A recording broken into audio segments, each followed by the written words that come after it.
Olá pessoal, tudo bem com vocês? Professor Paulo Brito para mais uma aula de História para o 7º ano. Não se esqueçam, hein? O registro de frequência no Classroom ele mudou. Tem que clicar na atividade número 1, realizar a atividade obrigatória e enviar. Assim você garante a sua presença. Pessoal, na aula de hoje nós vamos trabalhar a disputa atlântica pelos europeus, né?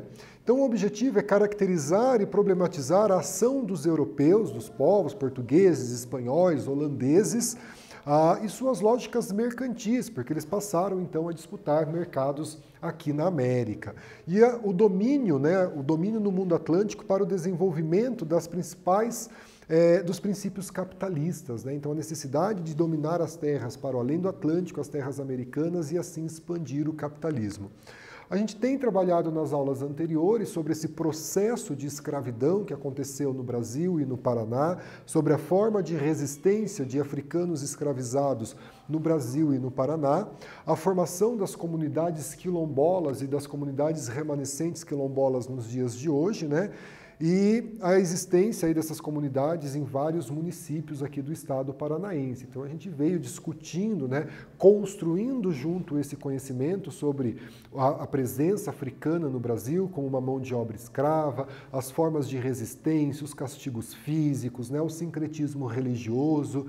Então foram conteúdos que nós trabalhamos aí nas aulas anteriores e a gente hoje vai discutir então nesta aula, a presença dos europeus no continente africano, mais uma vez, né, os povos portugueses, os povos espanhóis e outros povos europeus, como os holandeses, que a gente vai ver na aula de hoje, a disputa entre as monarquias europeias para a exploração do continente americano, então houve essa disputa e a gente vai começar a estudá-las na aula de hoje, e essa disputa entre os países ibéricos, né? A palavra ibérica é uma palavra bem importante para você lembrar que ela significa Portugal e Espanha. Então, Península Ibérica é onde encontra Portugal e Espanha, tá bom? Então, aqui, para relembrar um pouco as grandes navegações portuguesas, né? Quando Portugal se lança ao mar, ali no final do século XV, início do século XVI, e essas viagens que foram realizadas pelos navegantes portugueses, né? Então, a gente tem aí uma série de viagens dessa navegação ultramarina. Então vejam nesse slide aqui, para que a gente possa perceber, né, quando saíam de Portugal, a ideia inicial desses navegantes portugueses era chegar aqui na região das Índias, onde tinha um intenso comércio. Como havia uma dificuldade muito grande em navegar por essas áreas que eram dominadas pelos árabes, os portugueses então procuraram outras rotas comerciais. Então uma das rotas qual era? Era contornar aqui o continente africano, que a gente chama de périplo africano, para se chegar às Índias. Em uma dessas viagens, Portugal então chegou ao Brasil em 1500, né? No dia 22 de abril de 1500, marca a chegada dos portugueses aqui no Brasil. Aonde eles paravam, né? Essas paradas que eles faziam e eram necessárias por questão de alimentação, de água, né? A gente vai chamar de feitorias. Então, Portugal ia ocupando esses territórios, iam fazendo essas feitorias, que eram espécies de portos, contornaram o continente africano, né? Contornaram aqui a África do Sul e também chegaram ao Brasil em 1500. Aqui eu vou ter as navegações também acontecendo da coroa espanhola, a navegação de Cristóvão Colombo e essa circunnavegação aqui da América do Sul com Fernão de Magalhães. Então, tanto Portugal como Espanha, devido à sua posição estratégica dentro da Europa, ela tem os seus territórios voltados para o mar e por outras condições, eles se lançam nessa conquista do Atlântico antes que outros países, tá? São alguns fatores que a gente já estudou que marcam a supremacia, né? O fato de que Portugal e Espanha eles terem se lançado, conquistado o mar primeiro, né? Conquistado o Atlântico e fazendo essas rotas comerciais. Nós tivemos alguns tratados que dividiram as terras americanas entre portugueses e espanhóis. Então, os portugueses e espanhóis, eles lançaram-se à frente de que outras nações europeias na conquista de novos territórios, na conquista do Atlântico. E a gente tem aqui, por exemplo, um dos primeiros tratados que eles assinam, que é chamado de Bula Intercoetera, no final do século XV. É essa linha que aparece aqui, para vocês, e essa linha ela dividia as terras americanas. A oeste pertenciam a Portugal e a leste essas terras pertenciam à Espanha. Um ano depois, em 1494, Portugal e Espanha assinaram o Tratado de Tordesilhas, lá na cidade de Tordesilhas, na Espanha. O que dizia esse tratado, né? Ele redefinia a distribuição das terras americanas entre Portugal e Espanha. Então percebam que, no final do século XV, Portugal e Espanha já dividiam as terras americanas. Então eles já tinham consciência da existência dessas terras lá no século XV. Portanto, eu não vou dizer que Pedro Álvares Cabral descobriu o Brasil, porque não é possível ele ter descoberto o Brasil em 1500, se já em 1494, por exemplo, eu estava dividindo esse território. Então nós vamos dizer que em 1500, Pedro Álvares Cabral, os portugueses, eles chegaram no Brasil neste período. Tudo bem? Então vamos aqui, né, a disputa do mundo atlântico pelos europeus. Então, após o período das grandes navegações, iniciadas ali no século XV, como a gente acabou de ver, a conquista de territórios americanos, principalmente por Portugal e Espanha, que foram os países que conquistaram aqui a América, que chegaram aqui em 1500, né, que dominaram esses territórios. A gente precisa lembrar também das presenças dos indígenas aqui, né? No Brasil, a gente estima que tem aí entre 6 e 10 milhões de indígenas que viviam aqui quando Pedro Álvares Cabral chegou ao Brasil em 1500. Outras monarquias europeias passam a reivindicar o direito de exploração dessas terras, como a Holanda, por exemplo. Então, Portugal e Espanha dividiram as terras americanas para que pudessem explorá-las, para que pudesse ampliar o seu mercado, né, principalmente fornecedor de matéria-prima, e a partir daí outras monarquias, outros países começaram a questionar o motivo que só Portugal e Espanha poderia explorar as terras aqui da América do Sul, por exemplo. Então a Holanda é um desses países que passa a realizar esses questionamentos, né? Ainda no século XV, como o professor já explicou para vocês, Portugal e Espanha assinaram vários tratados com o objetivo aí de dividir as terras americanas, né? O primeiro dele, a Bula Intercoetera, que a gente viu no slide anterior, e depois o Tratado de Tordesilhas, um ano depois, em 1494, dividindo essas terras americanas, né? Então, o que fez com que Portugal e Espanha, vamos fazer uma reflexão, por que foram os reinos de Portugal e o reino da Espanha, né, esses dois reinos, que conquistaram esses territórios, né? O que eles fizeram, quais eram as características que fizeram eles se lançar ao mar e conquistar esses territórios, né?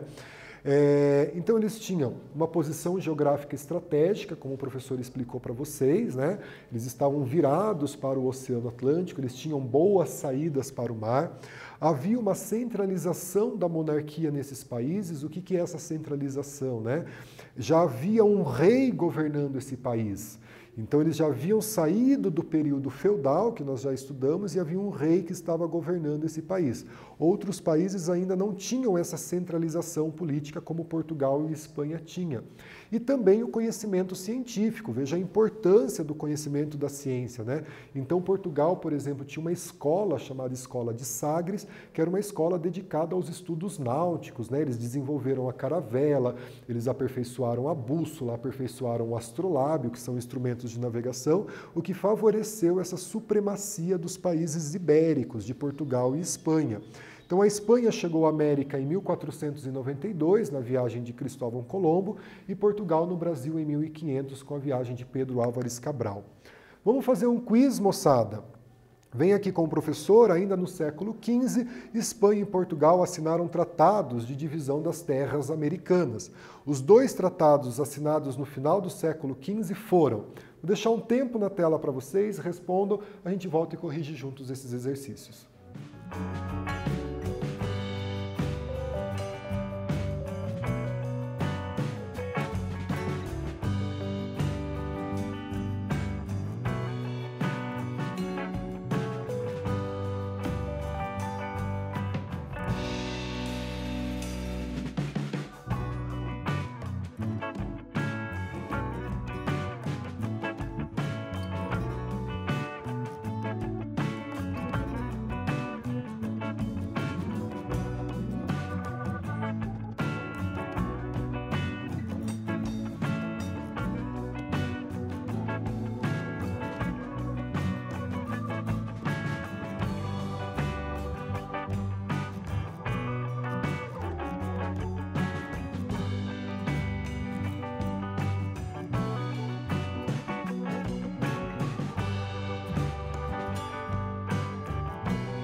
Pessoal, um exercício bem tranquilo para que a gente possa resolvê-lo, né? Quais foram os tratados assinados aí por Portugal e Espanha no final do século XV que dividia as terras americanas, né? Então, resposta correta, a Bula Intercoetera e o Tratado de Tordesilhas. O Tratado de Madrid, que eu cito aqui, né, ou o Tratado de Petrópolis, também são tratados de limites territoriais, mas não fazem relação com esse conteúdo aqui do século XV, né, os tratados do século XV, que é a Bula Intercoetera e o Tratado de Tordesilhas, beleza? Pessoal, então aqui, ainda nessa disputa, né, no século XVII, então a gente já vai aí para o século XVII, os holandeses invadiram o Nordeste brasileiro por 2 vezes, né? Primeira invasão no início do século XVII, ali por volta do ano de 1624, esses holandeses chegam e invadem o Nordeste, né? Essas invasões, elas estão relacionadas à disputa por poder e riqueza entre Portugal, Espanha e Holanda. Então, esses 3 países disputavam riqueza, poder, e a Holanda vai invadir o Nordeste brasileiro no início do século XVII, né? Só para a gente pensar e apresentar aí esse mapa da Europa para vocês, então vejam que Portugal e Espanha estão aqui na Península Ibérica, tem as suas saídas, né, para o mar, uma posição estratégica mais importante, e a Holanda está aqui, ó, encravado entre a Bélgica e a Alemanha, também chamada por alguns livros didáticos, em alguns momentos, de Países Baixos, né? Aqui é a região da Holanda. Talvez você vá ler um texto e ele fale Países Baixos. Países Baixos é a região da Holanda. Então a Holanda está aqui, Portugal e Espanha está aqui. Vejam, né, então, essa localização geográfica, tanto de Portugal e Espanha, como da Holanda, como favorecia, né, essa navegação marítima. E daí a gente fala agora sobre a União Ibérica. Então, de novo, Ibérico, Portugal e Espanha. União Ibérica é uma união entre Portugal e Espanha, né? Em 1580, o rei de Portugal, Dom Henrique, ele morreu sem deixar herdeiros. E numa monarquia a gente sabe da importância do herdeiro, pelo caráter da hereditariedade, né? O rei da Espanha, então, Felipe II, parente do rei de Portugal, do rei morto, havia esses parentescos entre as monarquias da Europa, se tornou também rei de Portugal. Então eu tenho o rei espanhol a partir de 1580, que ele vai governar a Espanha, ele vai governar Portugal e ele vai governar os territórios portugueses e espanhóis, tanto aqui na América como na África e até mesmo na Ásia. Então percebam que era um único monarca para governar muitos territórios, né, em vários continentes. Então o domínio da Espanha sobre Portugal e suas colônias, entre eles o Brasil, ficou conhecida como União Ibérica e vai durar de 1580 até 1640. Tudo bem? Então lembrem que é um rei para administrar vários territórios em várias regiões do mundo. Isso, é claro, vai fragilizar a administração colonial. Os Países Baixos, né, ou a Holanda, como o professor já explicou, ele vai se tornar independente da Espanha em 1581, então aproveita-se desse momento em que o rei da Espanha estava começando a governar toda essa porção geográfica que o professor explicou para vocês, e os holandeses então conquistam a sua independência. Eles se revoltaram contra os altos impostos e com a tentativa de impor o catolicismo na Holanda. A Holanda não era um país católico, não havia se tornado um país protestante, né, com uma outra religiosidade que não a cristã católica, e nessa tentativa de forçar o catolicismo de aumento de impostos, eles se revoltam e conquistam a sua independência.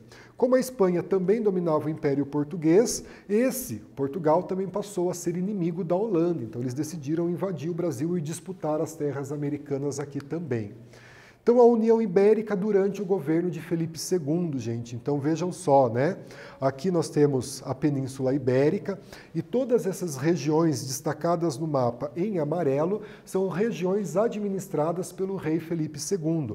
Então, vejam aí que grande parte da América, né, com exceção aqui dos Estados Unidos e do Canadá, que eram colonizados pela Inglaterra e pela França.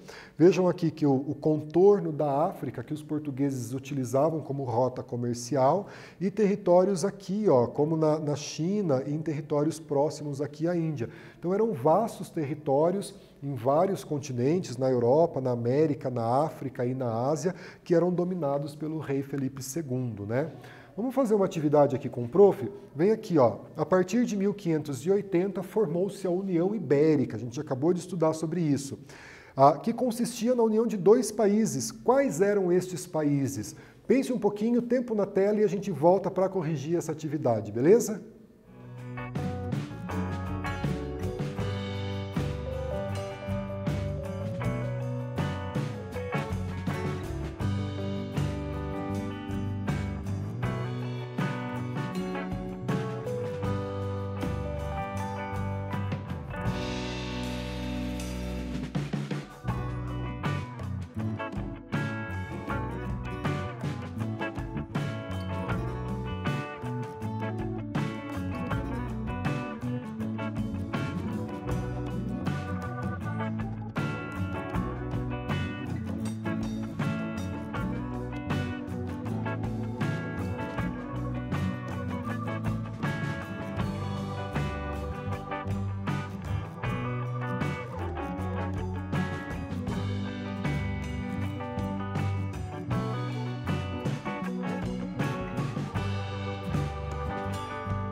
Pessoal, um exercício muito simples para a gente corrigir, né? Então, em 1580, formou-se a União Ibérica, né? Que consistia na junção de dois países. Quais eram esses países? A gente não tem muita dificuldade em responder. A gente viu que, né, o substantivo ibérico ele se refere a Portugal e Espanha. Bem tranquilo para a gente fazer essa atividade, né? A Companhia das Índias Ocidentais. A Companhia das Índias Ocidentais foi criada pela Holanda com objetivo comercial, sendo então um instrumento de política para o comércio exterior da Holanda. Companhia das Índias Ocidentais. Era comum naquela época esse termo Índia, porque o centro comercial de que era, né, em que os países desejavam chegar e obter as mercadorias era na Índia. Então ela criou a Companhia das Índias Ocidentais para explorar especificamente os territórios aqui americanos, por isso esse nome de Companhia das Índias Ocidentais. O seu objetivo era então conquistar essas colônias portuguesas e espanholas aqui na América, né? Principalmente aí essa colônia portuguesa que Portugal tinha aqui, que era o Brasil, conquistar essa porção dessa colônia, explorar comercialmente essa colônia, como também territórios no continente africano, que eram dominados por Portugal. Os holandeses eles passaram a questionar a exclusividade de exploração, porque somente Portugal e Espanha podia, né? Porque era dado a eles o direito de explorar essas regiões. Quem concedeu a eles esses direitos? Então eles passam a questionar, criam a Companhia das Índias Ocidentais com esse objetivo, né, de expandir o comércio exterior holandês para além dos territórios europeus, principalmente nas colônias portuguesas no Brasil e colônias portuguesas e espanholas na África. Tá? Os portugueses e espanhóis, por serem os primeiros povos a chegarem aqui na América, eles sentiam-se no direito político e religioso, porque a gente tem que lembrar da expansão do catolicismo nesse período, de exercer o monopólio da navegação e do comércio entre a Europa, a América e a África Ocidental, aquela porção da África que está virada para o Brasil. Então, os portugueses e espanhóis, eles sentiam-se no direito de exercer esse monopólio a partir do momento que eles consideravam que foram os primeiros povos que chegaram nessas regiões. Então, durante o século XVI, eles foram os senhores do Atlântico, né? Eles que dominavam essa navegação. Então, gente, vamos aqui para uma atividade. Qual era o objetivo da Holanda ao criar a Companhia das Índias Ocidentais? Fizemos esse debate aqui, tenho certeza que você não vai ter grandes dificuldades em resolver. Tempo, resolva o exercício e a gente volta aqui para a nossa discussão. Vamos lá, moçada.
Pessoal, voltamos aqui para a nossa correção. Então, aí, qual era o objetivo da Holanda ao criar a Companhia das Índias Ocidentais, né? Então, os holandeses criaram essa Companhia das Índias Ocidentais com o objetivo de conquistar os territórios administrados e explorados pelos portugueses e espanhóis, né? Em questionar o monopólio português e espanhol que eles tinham na exploração dessas terras aqui no continente americano e também na África, principalmente na parte ocidental da África. Então, houve essa ameaça à hegemonia ibérica, se a gente pensar aí no contexto da América Latina, né? Então, praticamente toda a América Latina, com exceção de alguns países, foi colonizado por Portugal e Espanha. No início do século XVII, houve então essa ameaça à hegemonia ibérica. Então, ela começou a ser ameaçada seriamente no século XVII. No século XVI, eles exerceram um domínio sobre as navegações do Atlântico. A partir do século XVII, a gente tem esses questionamentos e essa ameaça, né? Então, aventureiros, comerciantes, navegadores, piratas, franceses, holandeses, ingleses começam a chegar nessas regiões, começam a chegar, por exemplo, aqui no Brasil, né? A gente vai ter a presença francesa aqui no Brasil, lá no estado do Maranhão, tanto que a capital do Maranhão se chama São Luís em homenagem ao rei da França, Luís XII, XIII, XIV, né? Que eram reis do período francês. Nós vamos ter a presença de franceses também no Rio de Janeiro, nós vamos ter a presença de holandeses, a presença de ingleses aqui em território brasileiro, questionando o monopólio português e espanhol de exploração americano. Então a gente tem essa hegemonia, né? Então eles vieram, passavam, visitavam, saqueavam, invadiam e alguns permaneceram por aqui, como foi o caso holandês no Nordeste, né? Então esse monopólio que existia, ele começa a se tornar cada vez mais insustentável. Então você imagina, né? Dois países, ou essa União Ibérica que existia, para governar essa imensidão de territórios que existia tanto na África como na Ásia, na América e na Europa. Então, a governabilidade desses territórios passa a ficar mais insustentável e fica mais suscetível, mais fácil à invasão dessas nações que questionavam o monopólio ibérico, né? Então, começa a ter essas invasões aí a partir do século XVII. Então, com a perda dos territórios da Holanda, o rei espanhol proibiu Portugal e sua colônia de comercializar com o país europeu, que era a Holanda. Diante disso, os holandeses criam a Companhia das Índias Ocidentais e a América Portuguesa vira alvo da Companhia das Índias Ocidentais e, aproveitando-se dessa fragilidade devido à imensidão de territórios para administrar, os holandeses invadem o Brasil no ano de 1624, chegando na cidade de Salvador, mas vão se instalar bastante desses holandeses na cidade de Recife, ali no estado de Pernambuco, onde eles vão financiar o ciclo açucareiro da região. Pessoal, tem aqui uma atividade para a gente fazer. Para invadir as colônias portuguesas, os holandeses criaram em 1621 a Companhia das Índias Ocidentais, que chegou na cidade deixa aqui um espaço, no Brasil no ano de 1624. A cidade brasileira que preenche a lacuna, nós temos as opções aqui, tempo na tela, respondam e na volta a gente faz essa correção, beleza?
Pessoal, fazendo aqui a correção, já relembrando aí do que a gente trabalhou nessa aula, então os holandeses chegam, né, invadem o Nordeste no ano de 1624 e eles vão se estabelecer, né, eles chegam, aliás, na cidade de Salvador, no estado da Bahia, e posteriormente se estabelecem ali na cidade de Recife. Porém, a chegada, no ano de 1624, é na cidade de Salvador.